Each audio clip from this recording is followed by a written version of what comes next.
I need to talk about the state of gaming. Nearly all AAA games these days are packed with a lot of non-gameplay bullshit. Most of the games you don't even get to play the game until you sit through an hour of cutscenes and tutorials. Then it's 3 hours of hand-holding missions before the game actually opens up, so you can finally play it. Like, I chose the game because I wanted to play, and I think that's why indie games have taken off in recent years. Because if you try to play a game for 40 minutes, you'll watch 2 cutscenes and wander around for 10 minutes before it's over. I think a good portion of the gaming industry has forgotten that games are first and foremost games, and that story or graphics or anything else should be secondary to gameplay.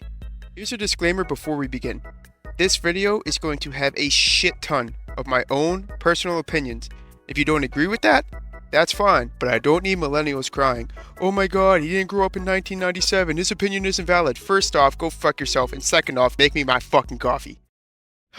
Okay, now that that's out of the way, I think we do need to realize that a part of the problem is ourselves. Because I'll tell you right now, between now and the past 5 years, my brain is 1,000% more cooked. And that includes my attention span. Like, if something doesn't grab me in the first 10 minutes of playing, I will never pick it up again. Now, I will admit, I've never been much of a story mode or campaign player myself. I mostly play sports games. Yeah, I know, I suck. But I have been trying to get into these story mode driven games like God of War and Doom. And let me start by saying I will see them through, but fuck me, are their problems glaring as soon as I open the screen. Let's take God of War for example. I think that the gameplay is amazing. The combat system is very intuitive, it's visually pleasing to look at. If somebody does not shut up that little kid for 3 seconds, I promise you I'm throwing my controller through the screen. And why is it that the only 3 lines that Kratos knows is, I do not know. Before winter falls?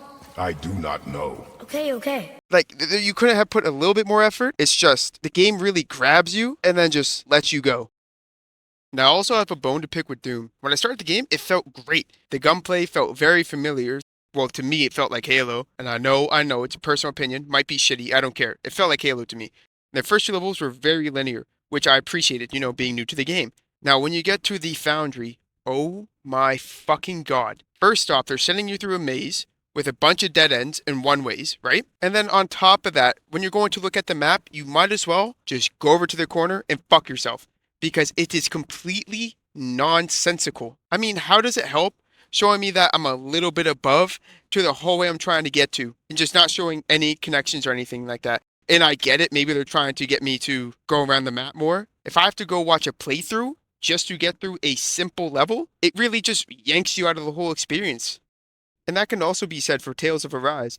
See, I downloaded this game because I liked its animation style, and I really just wanted to try like a basic JRPG. And if it wasn't because I was so enthralled by the simple fighting mechanics with the amazing animations, in my opinion, I would have stopped playing that game entirely. Because the amount of backtracking you have to do is insane. Like, if you were to draw it on a map, you basically just go forwards and backwards, side to side for a sec, and then forwards and backwards the whole time, backtracking even 2 towns ago, which is fine and all, but I really don't think that every single player campaign has to be like 60 to 80 hours of just stretched out bullshit. Like, it's alright to let there be action after action and then a little break. And I'm aware that this is only a drop in the bucket of amazing single player games. But the problem today, especially with overconsumption, is that even when I'm not trying to see it, the fucking algorithm will pick it up just for me thinking it. I don't know how that shit works. And then I will see every single key boss fight and moment, which just kind of spoils the whole thing for me. Like, I can tell you every single thing that happens in Elden Ring, and I don't even own it. Or Hogwarts Legacy, for that matter. And apparently, every single game coming out in 2024 is absolute horseshit. Which brings me to my next topic. I find that the gaming community nowadays is fucking horrendous. And I will take responsibility as a part of that. I am a generational shit talker. But beyond that, it just seems like everybody's always bitching about something, which I know the irony is palpable, but hear me out. The 2K community, I play 2K since 2K16, and every fucking year, it is the same shit. In June, July, everybody will start getting sick of the current game, and they'll start fantasizing, drooling over the upcoming game. And they'll put out their release of demands like it's a fucking ransom note, and when the new game comes out, it's the worst 2K ever. Now let me do the math on this real quick. If since, let's say, 2020, no, actually no, everybody dick rides 2K21 to the fucking moon. So since 2K21, every single game that's came out has been the worst 2K of all time. Why the fuck are you still buying it? We just need to get to a point where if you don't like it, don't play it. It's just half of the content on YouTube nowadays is, oh, 10 reasons why this game is shit. Oh, we caught them red-handed because this developer said this. Like, who fucking cares if you like what you like and you don't what you don't? And that includes all the extremists out there. It seems like a game nowadays can't be okay. It's either really good or really bad. Like we're all fucking 3 years old or something. Like there is a middle, there is a blurred line. We can't keep dealing in absolutes, expecting anything to change. Like there is no mediocrity anymore. It's just gotten to the point now where if you don't agree with the majority or you have a different view than the majority, you're wrong. Plain and simple. And it almost seems as if people will get on your back just for brownie points. So then everybody else knows how smart they are. Like, God forbid I say that I enjoyed playing 2K24 because at that point, I'm going to have a good 60% of NBA Twitter digging me my own fucking grave at that point. And add that to the fact that the internet never forgets, there will always be people thinking that your opinion is invalid just because you thought one game was good. Now I'm about to say the S word.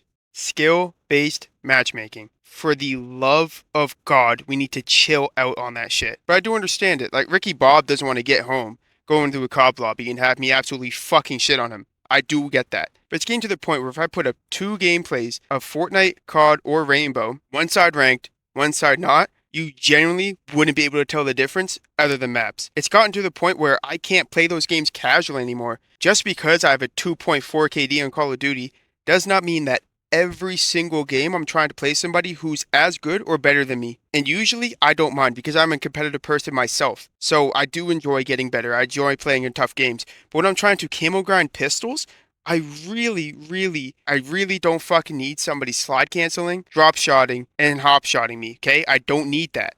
And on a more positive note on the subject, I'm not sure if any of you guys have seen, I've been following this YouTuber who tracks Call of Duty's decline, and it's finally happening. People were playing Black Ops 6, didn't have fun, so they just stopped playing the game. Now, Activision can have as many free weekends as they want to try to boost the player count, but it's clear as day, this game is bleeding. If we do this as a community with all the games that we're unhappy with, I promise you, we will get hurt.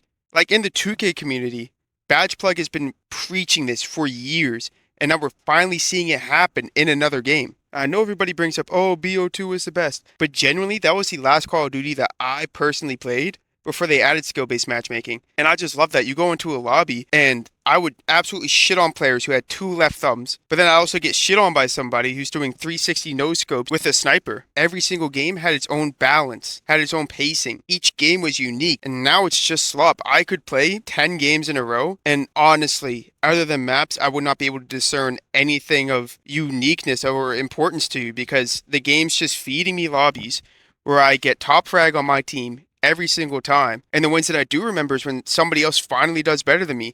And I'm not saying that I'm like fucking scump out here. I'm the best Call of Duty player ever, because I'm not. And that is the problem. Me personally, I do not give a fuck about being on top of the leaderboard. I just want to have a different and fun challenge every time I play. And that just doesn't exist anymore. And that really just scopes across any game with skill-based matchmaking. Honestly, think of one game where you have skill-based matchmaking, play 5 games, and after an hour, try to discern the 3 for me. If you play a battle royale and you drop into a similar place and run the same route, you're most likely going to have a similar playing experience. And that's in a game where you can have more variety. And another problem with this whole non-differential gameplay is the fact that everybody is so competitive now. You're only going up against the same 4 or 5 guns. And that does stretch through Warzone, Fortnite, and Black Ops 6. You can even take Rainbow into that equation as well.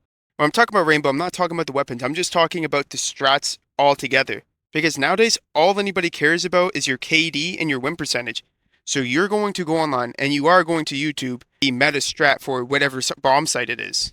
And that just brings back the blandness and repetitiveness I've been talking about. I should not be able to go into a match of Chalet and know exactly what the opposition site setup is going to be before I even pick an operator. And this isn't just a problem in shooters. This is a problem in sports games too. And NBA 2K is a prime example of that. How do I put this? Your worth on NBA 2K is directly tied to your win percentage. Your win percentage alone dictates how easy it is to get a game and who will and will not play with you. The same thing used to be in FIFA. They've taken out your record now, but a huge talking point would be your win-loss record on Ultimate Team. And obviously the same thing can be said for League too, but that's a whole nother conversation. Well, I hope you guys enjoyed this video, and if you do, it would be dope if you dropped a sub. So yeah, I'm going to try to drop a video about once a week around this length, around the 10-minute mark, and I'm probably going to keep them more structured too. So yeah, it's been JMO. Peace.